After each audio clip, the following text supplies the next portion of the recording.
happy Friday morning po sa lahat ng mga kasikap natin, Mapaluzon, Visayas at Mindanao. At sa mga kasikap natin dyan sa abroad, mga OFW, happy Friday po. At nandito tayo ngayon ulit sa EDSA Southbound at kukunan natin ang update ngayong umagang ito. Ito po yung bus station na ginagawa ng SM dito sa harapan po mismo. At yung concourse na nandoon din sa unahan, tawiran nila mula dito sa SM pakanan sa Save More. So ito na po yung latest na update ngayon at yung progreso nila. Araw po ngayon ng Biyernes at ika-31 na po ng Enero taong 2025 at ika-8 na ng umaga. So ito mga kasikap, pakita ako sa inyo, tapos na, no? Ang ginagawa na lang nila dito ay pinipinturahan nila yung mga wall, tapos yung dito sa may bubungan, tapos yung mismong flooring dyan, tapos ito wala tayong nakikitang mga workers na gumagawa ngayon dahil maaga pa, no? At ito, i-zoom in natin mula dun sa concourse sa unahan. So dito sa kanan yung Save More. So ayan naman yung on course na may mga wall salamin po yan. Tapos yung parang ventilation sa taas. Yan. Ayan yung parang ventilation niya. Tapos ang gaganda ng mga LED lights sa loob. Yan. Pakaliwa, ito yung SM North EDSA. So diretso yun, patungo doon. Tapos dyan naman sa elevator niya, yan yung kulay puti na yan, square elevator po yan. Escalator naman yung nandun sa unahan. So meron siyang dalawang escalator dito, nandun sa kabila yung isa. So tingnan natin kung puro paakyat lang ba to o merong pababa. At meron namang hagdan dito sa mga nagmamadali at ayaw gumamit ng escalator, hindi napapagod. Ayan, gusto nilang mabanat yung kanilang mga buto. So ayan po yung hagdan. At ngayon nga ay pinipinturahan nila ng kulay puti. So hindi pa ata ito yung finish na pintura, baka papatungan pa to nila, baka patiuna pa lang to, no, para maganda yung resulta. Kailangan may puti muna, no. Tapos ito naman yung SM North EDSA. Ayan, ito yung stasyon ng P2P. So napakabilis nila ginawa to kasi hindi naman ito government, pribado po ito. SM yung nagpagawa. So alam naman natin yung paggobyerno yung gumagawa sa mga proyekto ay napakabagal at napakatagal bago matapos. So ito kasi SM yung gumawa nito, kaya baka sa susunod na linggo o baka sa Lunes o maging operational na to kasi kita nyo okay na. At mayroon na rin mga ilaw na naka-install po dyan sa gilid-gilid. Yan. Napakabilis nga talaga nila ginawa to, hanggang dito po yung dulo. So ito na, nagdadatingan na yung mga workers. Yan. Hindi po ito sa San Miguel Corporation, Ayan. So yan, dalawa pa lang yun nandito dahil nga maaga pa, mag-start pa lang sila ng kanilang trabaho. So ayan mga kasikap, nakuna na po natin ang update ngayong umagang ito. Dadako na tayo sa may West Avenue MRT7 Elevated Turnback Guideway. So ano pa hinatay natin? Tara, let's go! Ayan, shoutout po sa lahat ng mga kaibigan ko, sa lahat ng mga katrabaho ko, sa lahat ng mga solid supporters ko, no? Sa lahat ng mga naniniwala sa akin at sa lahat ng mga solid kasikap. Shoutout po kay Sir Ekoy, number 1 nating taga-suporta na kahit anong mangyari, laging nandiyan yan. Shoutout po kay Sir Ekoy, sana magpagaling po kayo.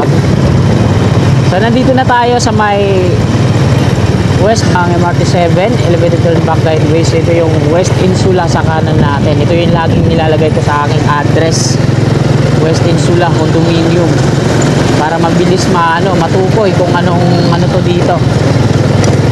Ito na, insulan ulit nila ng mga GI pipe, tapos support itong natanggalan na nila ng forma para naman sa pierhead yun, yung proseso na ginagawa nila. So ito naman hanggang doon na sa dulo yung mga round concrete form na ini-install nila. Yan by number pala to, no? Number 2.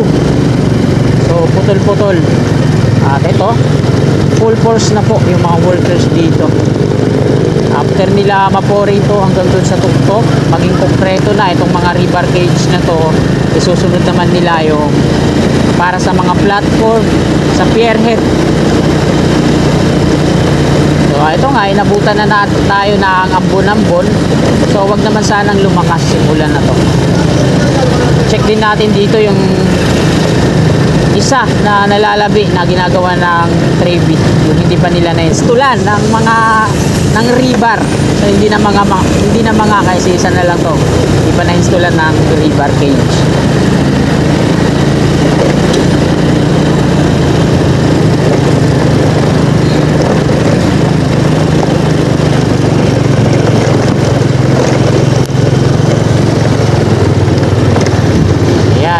Tinatanggal na rin nila, pinupull out na yung batching plant na nandito, no?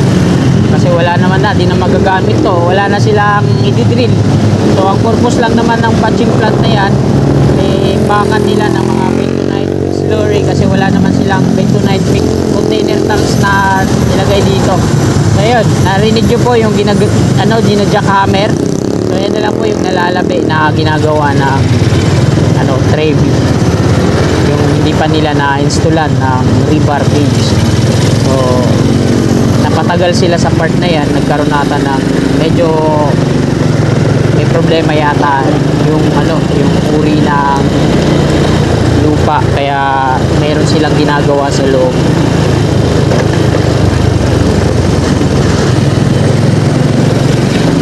So hindi muna tayo didiretso doon sa dalawa pa pala to.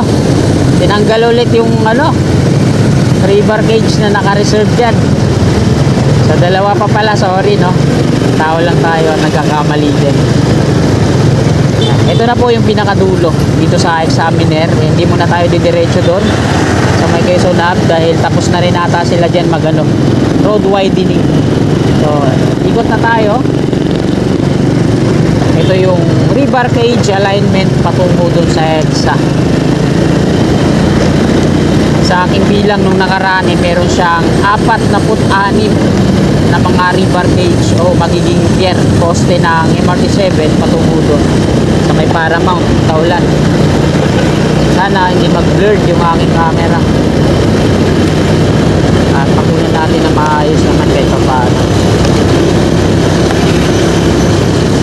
Lalaki ng mga frame set na to. So ito na gina-jackhammer nila yung loob. So Trevi pa yung gumagawa dyan. Ayan na lang yung nalalabi nila.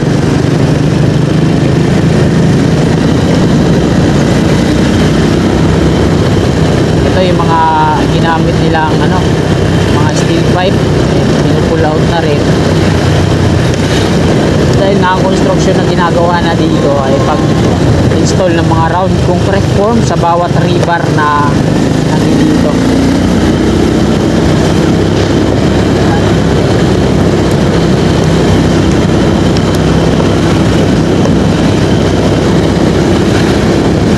Lahat ng may mga net na to, yung ilalim ay na konkreto na. So nakabalot pa siya ng gunny bag. Ito yung mabilis na paraan para matuyo kaagad yung mga konkreto.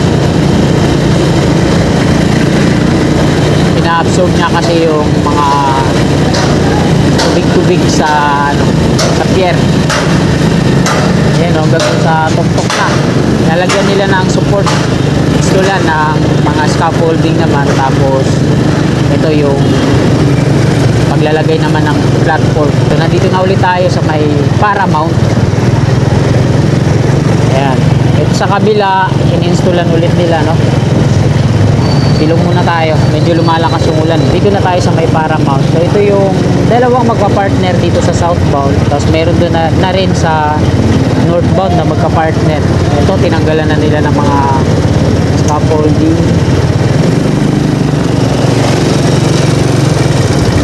Tapos dito naman sa kanan in-installan ulit nila ng mga scaffolding para sa proseso na yan, paglalagay ng platform. Ito dami, no? Sa tawid hindi pa na-installan at dito ata nila unahin. So, balance cantilever daw yung gagawin. Ito naman yung footbridge.